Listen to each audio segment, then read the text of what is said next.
Hello friends, welcome to my blogging channel. তো তোমরা কেমন আছো? তোমাদেরকে এই নতুন ব্লগে নতুন সকালে অনেক অনেক স্বাগত। তো তোমাদের কার কার বিয়ে বাড়ি ছিল বলো তো, বিয়ে বাড়ি কার কার ছিল একদম বলে দাও। তো আমার প্রোফাইলে কিন্তু আমি অনেকজন মানুষকে দেখেছি যাদের কিন্তু ওই দিন বিয়ে বা রিসেপশন কিছু একটা ছিল। তো আমি কিন্তু আগের ব্লগগুলোতে বিয়ে বাড়ির বেশ কিছু মুহূর্ত তোমাদের সঙ্গে শেয়ার করে নিয়েছি, কিন্তু এত বড় ব্লগ ছিল যে অত বড় ব্লগটাকে একসঙ্গে দিতে পারিনি।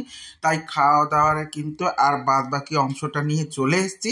তো যারা আগের দিন দেখে নিয়েছো, প্রচুর মানুষ দেখেছো, যারা দেখে নিয়েছো তারা কিন্তু অবশ্যই এই ব্লগটা দেখতে মিস করবে না, আমি জানি। তো তোমাদের জন্য আমি ব্লগটা একদমই বলে দিচ্ছি। তো আমার খাওয়ার মেনুতে কি ছিল আগের দিন একটু বলেছিলাম, যে প্রথমে কিন্তু জলের বোতল দিয়ে দিয়েছিল, আর দিয়ে দিয়েছিল কাসুন্দি, স্যালাড হিসেবে ছিল শসা, আর ছিল ফ্রায়েড রাইস আর ফিশ বল। তার সঙ্গে দিয়ে দিয়েছিল তারপরেই বাটার নান, আর সঙ্গে ছিল পনিরের তরকারি। তো এর পরেই কিন্তু এইখান পর্যন্ত আগের দিনে ব্লগ দিয়েছি, তোমাদের সঙ্গে একটু জিস্ট আকারে জানিয়ে দিলাম। তো এরপরে দিয়ে দিয়েছিল সাদা ভাত। তো আমি একটু কিন্তু বাটার নান রেখে দিয়েছিলাম মাছ মটনের সঙ্গে খাবো বলে, মানে মাংসের সাথে খাবো বলে, কারণ আমার পনিরের সাথে বাটার নান একদমই ভালো লাগে না। তো আমি তার জন্যই কিন্তু বাটার নানটাকে কিছুটা রেখে দিয়েছি, যখন মটন আসবে তখন খাবো। তো দেখো এক পাশে দেখাই যাচ্ছে আমার বাটার নানের কিছুটা অংশ। তার সঙ্গে দিয়ে দিয়েছিল সাদা ভাত, ডাল, আমি কিন্তু ডাল নিইনি। তার সঙ্গে দিয়ে দিয়েছিল পটল চিংড়ি। তো পটল চিংড়ি এটা দারুণ ছিল, অসাধারণ ছিল। তারপরে চলে এসছে দেখো দই কাতলা। তো দই কাতলা মানে কিন্তু খেতে একটা আলাদাই টেস্ট। তো কারা কারা দই কাতলা খেতে পছন্দ করো বলো? আমি কিন্তু দই কাতলা খেতে খুবই পছন্দ করি, আর বিয়ে বাড়ির খাবারে তো দই কাতলা আমার একদম পছন্দের জিনিস। আর মাছটাও ছিল অসাধারণ টেস্টি। তারপরেই কিন্তু এসে গেছিল মাটন। মটন মানে আমি একটা জিনিস মিস করে গেলাম। তো একটুখানি কিন্তু আলু ভাজা দিয়েছিল, আলু ভাজা ঠিক না, অনেকটা স্ন্যাক্স জাতীয় অনেক কিছু ছিল।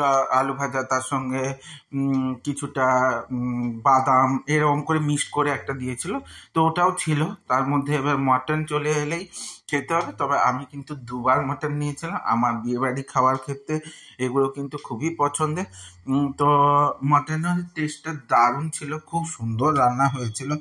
সত্যি কথা বলতে আমি একটু আবার বিয়েবাড়ির এই চিকেন বা মটন এটা খেতে খুবই পছন্দ করি, কারণ স্পাইসি স্পাইসি জাতীয় হয় আর সঙ্গে একটু ঝাল ঝাল হয়। আমি কিন্তু মিষ্টি জাতীয় খাবারের থেকেও ঝাল জাতীয় খাবার বেশি খেতে পছন্দ করি, সেটা তোমরা এতদিনে মোটামুটি বুঝে গেছো। তো ঝাল জাতীয় ছিল বলে আমি কিন্তু ওটার জন্য ওয়েটই করছিলাম। আর চারপাশের অ্যাটমসফিয়ারটাও দারুণ ছিল, আমি আগেই বলেছি। তো মানে পুরো বিয়ে বাড়ির যা মানে পরিস্থিতি, মানে পুরোটাই তোমাদের সঙ্গে আমি শেয়ার করে নিয়েছি। তো বলো কেমন লাগছে তোমাদের, এই ব্লগগুলো কেমন লাগছে বলো তো। তো মাটনের টেস্ট দারুণ ছিল আমি বললাম। তো খেতে খেতে ভিডিও করেছি, পুরোটা কিন্তু আমি তোমাদের সঙ্গে শেয়ার করতে পারিনি। তো যতটা যেরকমভাবে দেখাতে পেরেছি আমি মোটামুটি কিন্তু বলে দিচ্ছি তোমাদেরকে কেমন কি ছিল। তো কিন্তু কাতলা মাছটাতে একটু কাঁটা বেশি ছিল, জানো তো। তো মাছের পরিমাণটা, মানে মাছের সাইজটা একটু মনে হয় ছোটো হবে, কিন্তু মাছটা টেস্টি ছিল, এটা বলতে পারি। মাছটা ভীষণ পরিমাণে টেস্টি ছিল। তো এই রকম করে আমি কিন্তু ভাত নিইনি, কারণ আমি একটু কম খাবো বলেই ওই বাটার নানটা রেখে দিয়েছিলাম, একটুখানি ভাত নিয়েছি আর পরে কোনো ভাত নিইনি।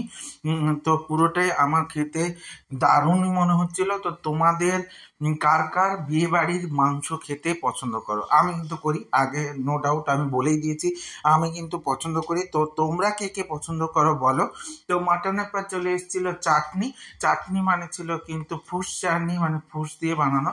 আর আমি চাটনিটা খুব একটা পছন্দ করি না, জাস্ট দিয়েছিল একবারই জাস্ট মুখে লাগিয়েছি, আমার চাটনি অত পছন্দের না। তারপরে চলে এসেছিল পায়েস, তার সঙ্গে চলে এসেছিল রসগোল্লা, তারপরে পাঁপড়, তারপরে চলে এসেছিলো আইসক্রিম। তো পুরো মোটামুটি মেনুটা তোমরা শুনে নিলে। তো বিয়েবাড়ির খাওয়া দাওয়া কিন্তু জম্পেশ ধরনের খাওয়া হয়। তো তোমরা অবশ্যই আগেই বলেছি এটা কিন্তু শহরের স্টাইলে ভাবলে কিন্তু হবে না, কারণ আমাদের এটা প্রত্যন্ত গ্রাম, এখানে এই টাইপেরই হয়। অনেকে বলবে কেন রাইসের সঙ্গে সাদা ভাত, তো আমাদের কিন্তু এইভাবেই হয়। কেন পার্টিকুলার ফিশ বল যদি দিয়েছিল, বাটার নান কেন, তো আমি আগেই বললাম এখানকার মানুষদের এইভাবেই তোমাকে খাওয়াতে হয়। ইভেন আমি যদি কলকাতায় অনুষ্ঠান করি কোনো, তো কলকাতা স্টাইলে করার চেষ্টা করি, আর আমি কখনো যদি এখানে অনুষ্ঠান করি এখানকার মানুষদের মতো খাওয়ার ব্যবস্থা করি, যাতে সবাই তৃপ্তি করে খেতে পারে। তো এটাকে একটু মানিয়ে নাও। তো এ নিয়ে কোনো প্রশ্ন করো না, আমি এটাই বলছি। তো এখানকার মানুষের মতোই যেমন যে খেতে পছন্দ করবে, স্বাদ বা রুচি, সেইভাবেই করাটা ভালো। তো আমার ব্লগগুলো কেমন লাগছে, যদি ভালো লেগে থাকে তাহলে লাইক কমেন্ট শেয়ার করে দিও। আর ইউটিউব থেকে যারা দেখবে তারা সাবস্ক্রাইব করে দিও এবং সাথে বেল আইকনটা ক্লিক করে দিতে ভুলে যেও না, যাতে আমার ভিডিওগুলো তোমার সামনে সবার প্রথমে চলে আসে। দেখা হচ্ছে পরের ব্লগে। সাথে থেকো, সঙ্গে থেকো, জুড়ে থেকো। টাটা।